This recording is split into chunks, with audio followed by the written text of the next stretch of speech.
Well, now to the curious world of high-profile Adelaide businesswoman Sally Zhou and her gold mine near Broken Hill.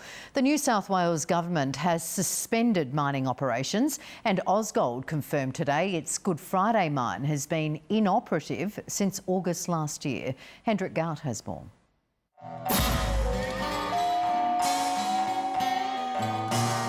The locals pronounce it Tibrabara. Back of the outback, where you'll find the Good Friday gold mine, owned by a private company called Ausgold. It claims a vast business empire, of which we found no evidence. Darryl Gobbett is an economist at financial advisor Ballieu Holst. It's difficult to find out who are the managers, who are the other investors, where the money's coming from, in fact what it does. Ausgold's sole director, the enigmatic Sally Zhou, largest donor to the South Australian Liberal Party.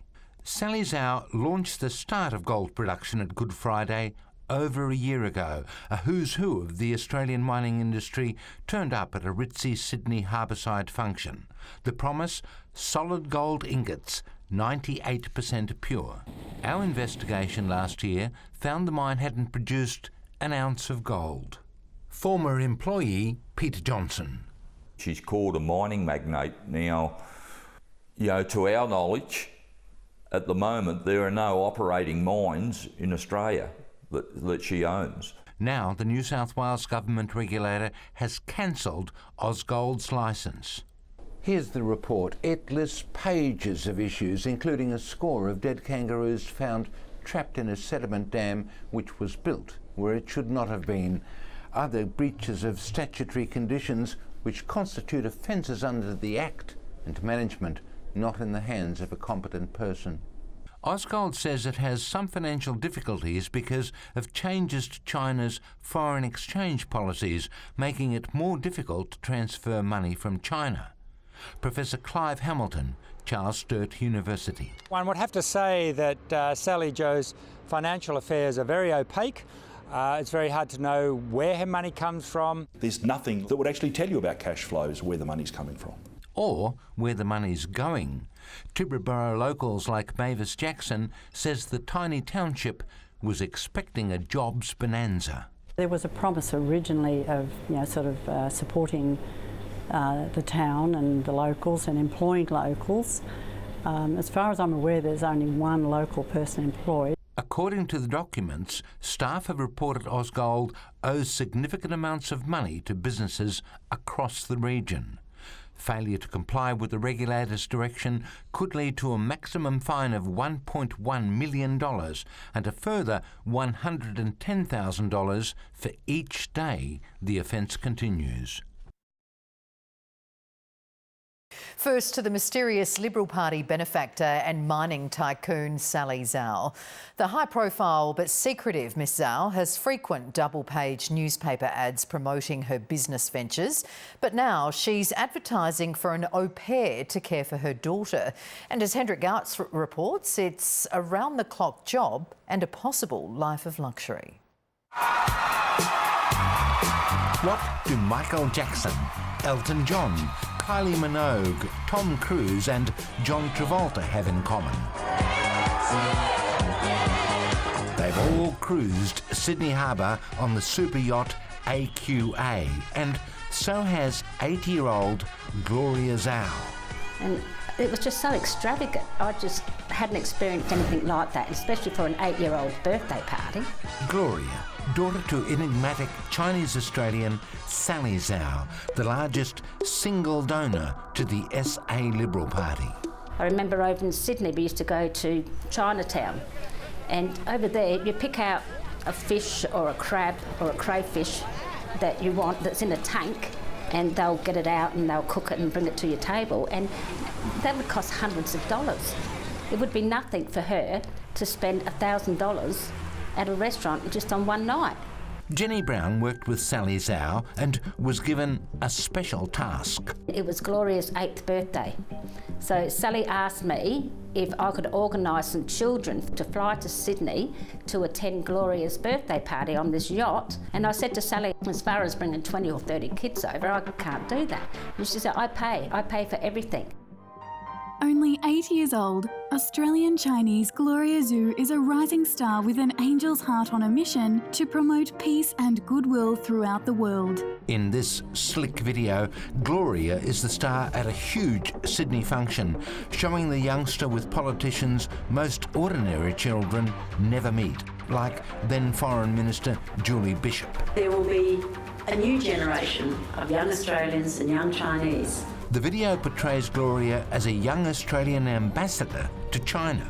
Beyond her role as an ambassador, Gloria dreams that in the future she could be a diplomat and join the United Nations to effect change in the world on an even bigger scale.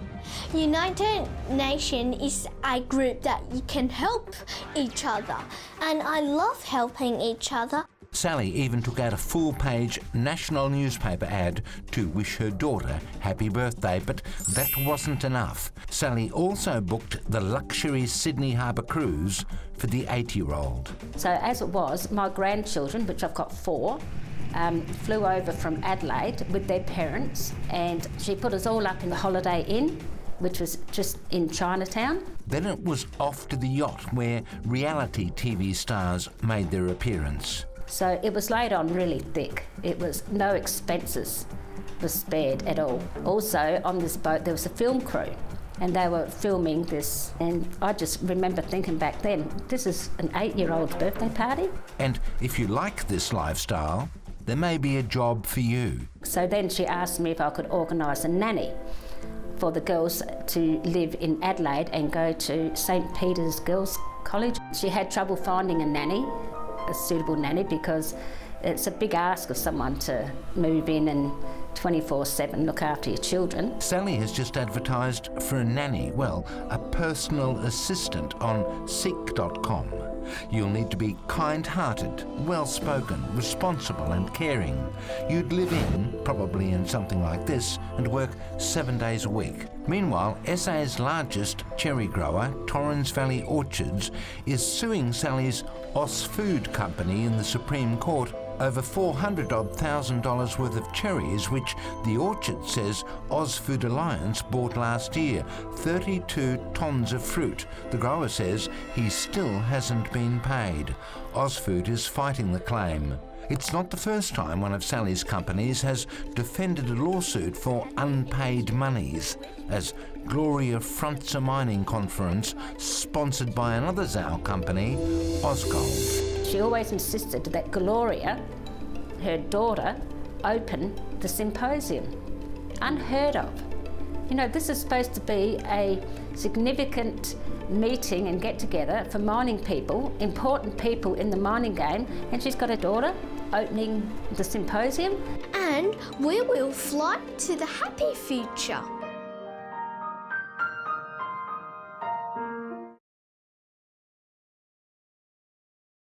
First to Sally Zhou and the collapse of her fabled but mystifying Ozgold business empire. Among Sally Zhou's many grandiose promises were new ventures in diamond and gold mining, food exports and real estate. Instead, she's left behind millions of dollars in debts with angry creditors across 3 states. Hendrik Gout has our special investigation. Gold Rush Country, Gold Rush Country, recall the name and stake your claim. It was Australia's new gold rush in the outback desert near the tiny township of Tibrabura, population 134 humans and twice as many roos. Epicentre of the Ozgold bonanza. It promised so much: jobs, prosperity in a town which could use it. Its promoter, the enigmatic, the Delphic Sally Zhou. It was going to be really good for the locals up there, you know, employment periods and all for people, but nothing. Here in Broken Hill, it is a trail of broken aspirations, broken dreams, and, say some locals, broken promises. All broken promises, yeah, and I don't believe anyone's seen Sally back up there since. So all smoke and mirrors. When she claimed to be reopening the old, abandoned Wee McGregor gold and copper mine here in North Queensland, the news made a splash. Press photographs of MP Bob Catter at the announcement. Gold bullion, she said, to be sent to Perth and Adelaide Mints. we showed Wee McGregor was a flooded hole in the ground and no mine. She started a diamond mining company. Not one diamond, let alone a flush. But she drove a Rolls-Royce, was the largest donor to the Liberal Party in South Australia and a huge donor nationally. She and her family courted, and were courted by, them all. Invited to the home of now Premier Stephen Marshall. She attends Liberal Party functions from time to time. When she went yachting, it was aboard this. She claims a vast business empire, which our investigation last year exposed as wildly exaggerated or even imaginary interests in coal, power generation, shipping. Jenny Brown, then Sally Zhou's personal assistant, saw the video with some surprise. And we just looked at it and thought, this is so untrue. This is not what she's got. She had ships and boats and trains, and it looked like BHP, but we knew what it was. It was just a little gold mine in Broken Hill. Then, in 2017, the who's whom of Australia's mining world was invited here for the launch of the Ausgold Good Friday gold mine at Tibooburra. It was glamorous. There were probably a couple of hundred people there, and it was magic. It was a big event and really sumptuous surround for sure. Julian Malnick is chair of the prestigious Sydney Mining Club. It was a nice touch. We were opening a gold mine and the wine had gold leaf floating in it. It was a very impressive flower wall with the name Ausgold Mining Group in it. And I think everyone was, tickled by it. But it wasn't all it seemed. Despite the invitation saying it was a celebration of the mine opening and that the mine was producing, in reality... No, it wasn't operating at the time. You could see the pipelines, the pipe segments of pipe were strung out, but they weren't connected yet. Certainly the minister was there, so he obviously believed it was, at a critical point. And when we turned up unexpectedly, over a year later, still no production. Then the mining regulator found an unauthorised slimy dam which had trapped dozens of floundering, drowned kangaroos, and it closed Good Friday. Ausgold Mining Group Proprietary Limited, now with debts in the million, we've seen these private company balance sheets, has collapsed into administration. Lee Rossetti was the mine's general manager. In the federal court, he's suing Ausgold and Sally for unpaid monies. $900 to $1 million. That case still going, with Ausgold contesting. But Stephen Moyle, motorcyclist and miner, won his case for wages owing a full year ago. How much did the court say you were owed? $40,000 in round numbers. Have you seen any money at all? No, not 1 cent. Mick Walden is tired of waiting too.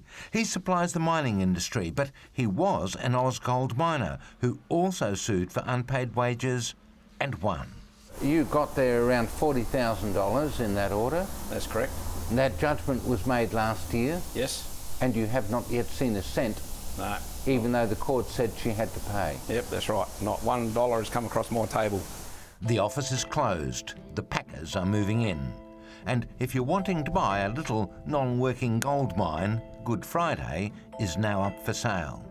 Broken Hill is a friendly town, though some locals say the sign no longer applies to Sally Zhou. No one's got any time for her anymore. Yeah, she's burned a lot of bridges. Sally would not be interviewed, but she sent a message. The higher we soar, the smaller we appear to those who cannot fly, she wrote me, and ended with 2 glasses of wine.